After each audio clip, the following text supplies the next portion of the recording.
Blue Lavender Cleansing Milk. Both of our cleansing milks are really almost a hybrid between a gel and a milk cleanser. They're different from most traditional cream cleansers in that there aren't any waxes in here. So it's not going to leave that waxy feeling on your skin. Additionally, it's not going to leave your skin feeling squeaky clean, which really is just an indication that we've stripped too much moisture from our skin's barrier. Instead, you have a really therapeutic emulsion of rose geranium hydrosol, aloe vera juice, kaolin clay, shea butter, along with our in-house extracts of yucca root, gotu kola, hops.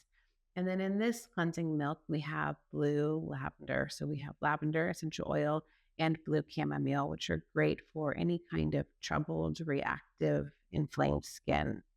It's gentle enough to use twice a day in the morning or in the evening. You can use it as a start even to a double cleanse. The way that I use it is I just really take almost half a pump and I add some water to this, really mix it together and massage it into my skin.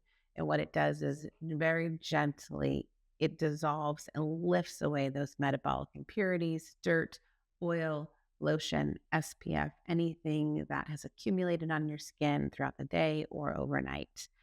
No matter how you use it, it's perfect first step to any of our evanhealy rituals.